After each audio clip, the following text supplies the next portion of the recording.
Здравствуйте все! Добро пожаловать на канал Магия Песка. Мои дорогие зрители, с вами, как всегда, ваша Ольга. Всех вас сердечно благодарю за то, что вы со мной зашли на мой канал, смотрите это видео, за вашу невероятную и теплую поддержку, за вашу помощь, мои хорошие. Земной вам поклон. Сегодня у нас будет отсыпочка на такую тему. Мужчина, которому вы очень сильно нужна. Кто он такой? Ну и все подробности. Загадайте, пожалуйста, на мужчину. Ни о ком не думайте, просто загадайте, кто ты такой, мужчина, кому я очень сильно нужна. И давайте вместе посмотрим, что покажет нам песочек. Я прошу высшие силы дать мне возможность ответить на все ваши вопросы и послать для вас только самую важную, нужную и полезную информацию.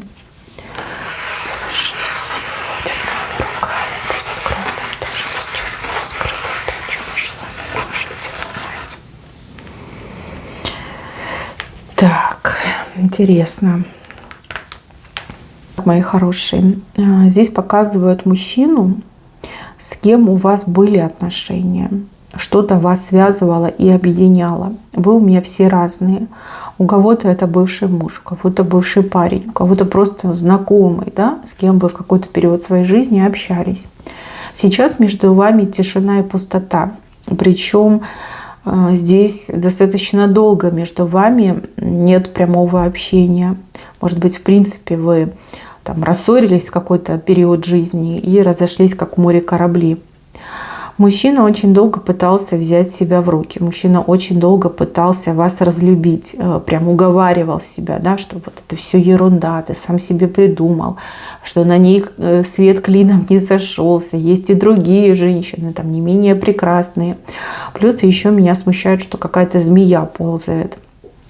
Это может быть какая-то конкретная женщина, которая пыталась его себе покорить. А может быть, это какая-то женщина, которая вмешалась для того, чтобы ваши отношения разбить. И так может отыграться. Но в любом случае, мужчина как не пытался вас забыть, он и не смог. И еще его очень беспокоят сны. Вы ему снитесь, очень часто снитесь.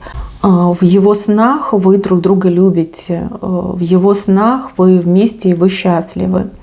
Вот. И эти сны, они, конечно, оставляют отпечаток на нем. И вот он просыпается такой с улыбочкой, потом понимает, что это был сон. И вот оно, жесткое разочарование. Вижу, что этот мужчина в свое время очень много ошибок допустил, много дров нарубал, непростительных ошибок, которые действительно стали очень серьезным камнем преткновения на пути к вашему совместному счастью. Да, вот в момент, когда вы были рядом, когда вы были ему доступны, он не ценил, он не понимал, он относился как-то наотмашь, да, ну вот типа куда она денется, да, ну что в ней особенного, таких как она миллион, да, вот такие вот мне идут фразочки из потока. Сейчас, конечно, он жалеет обо всех этих словах, жалеет обо всех этих мыслях. Плюс еще у кого-то отыграется тут недопустимое поведение, недопустимое отношение. Может быть, пренебрегал, может быть, обижал, да? Может быть, позволял себе то, что не положено мужчине позволять. Вот вы ведь все разные, это отсыпка общая. Ну, виноват. Он перед вами виноват. Не такой уж он и белый пушистый, он перед вами реально виноват. И это тоже ему болезненно прям колет в сердце, что вот было время, а ты не понял, да, было время, а ты не ценил, было время, а ты не любил, да, вот сам себя немножко из-за этого тиранит. Здесь показано, что он сейчас какие-то отчаянные меры предпринимает на то, чтобы вас забыть. Он пытается там общаться, знакомиться с другими женщинами, но ему кругом облом.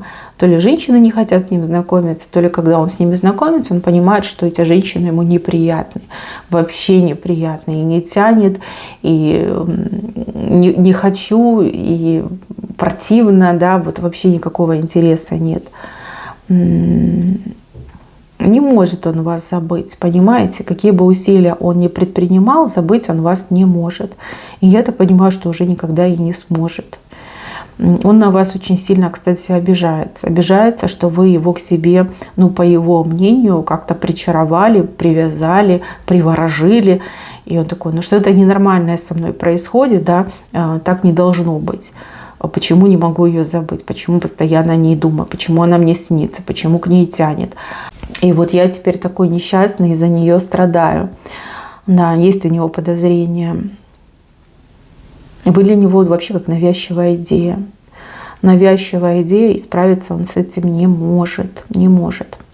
Сейчас у него степень отрицания, но ничего, не за горами тот час, когда девочка будет вас везде искать и пытаться, ну, я так понимаю, вернуть время вспять, вернуть вас обратно в свою жизнь, вернуть ваши отношения, либо вернуть возможность быть с вами рядом. Опять же, еще раз говорю, вы все разные. С вашей стороны я тоже вижу очень такие колючие мысли по отношению к этому мужчине, колючие воспоминания. У вас к нему любви, ну, практически не сохранилось, ну, может быть, там крошечка какая-то завалялась. А так вы его вспоминаете как пример отвратительных отношений, которые были в вашей жизни, либо отвратительный пример мужского поведения, ну, то, что было на ваших глазах. Да, у кого-то отыграется, что вы вместе там работали, либо дружили в одной компании были, вы видели, как он себя ведет. Да, может быть, он за вами стал ухаживать, а вы его и развернули, да, послали куда подальше, потому что видели, что мужчина недостойный. Вот. А возможно, да, действительно, вы были в паре, и он вас обижал, вы какое-то время терпели, а потом просто послали, да, разошлись с ним. У вас воспоминания к нему колючие. У него к вам жгучие, а у вас к нему колючие.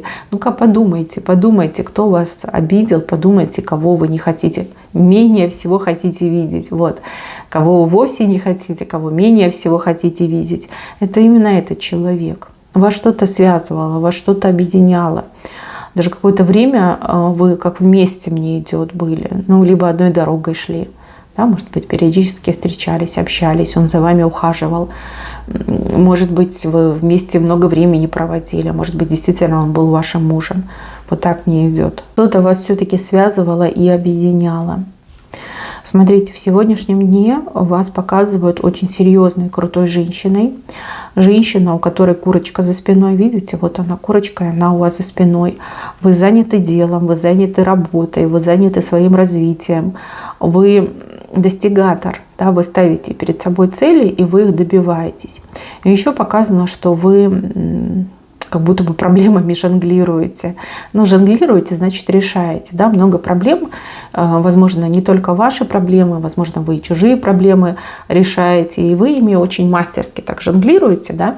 У вас все получается. Вы уверены в себе. Вы чувствуете прилив энергии. Вы чувствуете свою независимость, самостоятельность. Но вам тоже иногда бывает грустно, либо скучно вам бывает. Вам хочется тепла, вам хочется надежного мужчину рядом. Вам хочется семьи, да? Обычной человеческой семьи, человека родного, близкого, с кем можно и поговорить, и время провести. И опять же, здоровье поправить. Да? Вот такие мысли у вас иногда зарождаются. Но вы не хотите, кого попало рядом с собой видеть. Ваша свобода вам далась дорогой ценой. И вы не хотите вот так просто с ней проститься. Возможно, за вами сейчас кто-то ухаживает. Ну, возможно, даже вы отвечаете взаимностью. Но сказать, что прям какая-то любовь безумная, я этого не вижу. Да, может быть интерес, да, может быть мужчина там хороший, удобный, положительный, но нету искры, нету этих мурашек, бабочек в животе, нет, этого нет, и поэтому вы скучаете. Перца не хватает, да? Да, грустненько, конечно. У вас, кстати, планы очень крутые. И я вам даже больше скажу, то, что вы себе наметили, вы точно осуществите. Это ваша судьба, по-другому быть не может. И еще такой один момент показан, что вы какие-то огромные длинные сапоги на себя оденете, куда-то съездите, где-то побываете, может быть, даже куда-то переедете. Одеть сапоги – это очень крутой знак. особенно для женщин. Очень много впереди вас интересного ждет, очень много. И я так понимаю, именно в этот период жизни вот этот мужчина — это не тот мужчина, который вам нужен, либо не тот мужчина, которого вы сможете принять, либо простить. Ну и я не могу сказать, что он прям очень стремится. Я могу сказать, что он сейчас в этих своих обидах, в этих своих непонятных проявлениях, он как потихонечку сходит с ума. Точка апогея еще не настала у него. До этой точки еще достаточно конкретный путь нужно пройти. Он еще не до конца отчаялся, либо не до конца еще готов к трансформации. Вот в точке апогея у него и начнется самая главная трансформация его жизни. Этот мужчина, он и шкуру сбросит, да, полиняет. Этот мужчина и переродится, и возродится, и поумнеет, и тут у него все перестроится, перезапустится, совершенно другим человеком станет. Пока он не готов, его к вам не допустят. У него еще мышление пубертатного периода, да, мышление подростка, несформированного, да, человека. Вот, пока его и не допустят. Возможно, по этой причине вас и развели. Но этому мужчине все-таки отведена роль в вашей жизни. Причем роль не последняя, да, не второстепенная на самом деле. Он что-то еще должен сделать, он еще должен будет появиться, он должен еще будет себя как-то вот проявить в вашу сторону. Это не обязательно с любовью связано и не обязательно связано с тем, что вы там вместе будете. Да? Может быть, он должен вам в жизни помочь, может быть, он вас спасти должен, либо что-то для вас сделать грандиозное. Вот так мне идет. Вот. Но он вас никогда не забудет, потому что он вас полюбил, сам еще даже до конца не понял, что полюбил. И я это вижу точно, да, потому что он не принимает других женщин, он не может с другими женщинами выстраивать отношения. Вы для него роковая. Вы для него очень высоко задрали планочку, да, и таких, как вы, женщин, их просто единицы. Не так-то просто найти такую шикарную женщину, как вы. Вот. Вы для него были учителем прекрасного, учителем нежности и любви. Просто он еще об этом не понял, еще у него все впереди. Сейчас, в сегодняшнем дне, он пытается вас забыть, он пытается отмахнуться от всех этих снов, он пытается разобраться, что вы там его приворожили, что вы магичили, что вы там с ним делали, гипнотизировали, да, пытается разобраться. Может быть, кстати, и к тарологам обращается, либо к экстрасенсам. Может, и к психологам тоже пойдет, да, скажет, то у меня с головой не то, не могу женщину забыть, помогите, доктор. Вот, еще у него это все впереди. Но думает он о вас постоянно, опять же, вы ему снитесь. Ничего с собой поделать он не может. Негативит в вашу сторону, но с другой стороны тут еще щемящее чувство одиночества, которое его не отпускает. Ваше будущее с этим мужчиной, оно предопределено. Я не могу сказать, когда это наступит, но вы еще обязательно встретитесь, и вижу, что ваши отношения, они будут исправляться, выправляться. Еще раз говорю, это не обязательно, что вы будете с ним вместе, но он какую-то роль, серьезную роль еще в вашей жизни должен сыграть. Как, знаете, долг вернуть. Он вас обидел нечестно, несправедливо, теперь он должен вам долг вернуть. Вот об этом речь идет, об этом именно. В момент, когда вы встретитесь, вы к нему будете абсолютно равнодушны. Скорее, вы его будете воспринимать как какого-то друга. Друга, просто знакомого человека. А он будет смотреть на вас, как на богиню. Ну так вот, девочки. Жизнь его проучила. И еще мне кажется, что этот мужчина, он никогда не женится. Ну, либо он на вас женится, либо он будет бесконечно одинок. Ну, потому что таких, как вы, больше нет. Где он еще такую женщину найдет? Не найдет. Ну, время, конечно, покажет. У вас еще с этим мужчиной все впереди. Никогда он вас не забудет. Никогда. Всегда будет вас оплакивать, всегда будет по вам горевать, потому что потерял, вот из своих рук выпустил счастье. С вами он мог быть бесконечно счастливым. В свое время он это не понял, профукал шанс, а теперь уже назад не вернуть. Теперь уже каждый, я так понимаю, пойдет своим путем. Всегда будет вспоминать. Никогда он вас не забудет. Так, мои хорошие, на этом все. Берегите себя. Спасибо за внимание. Всем пока-пока.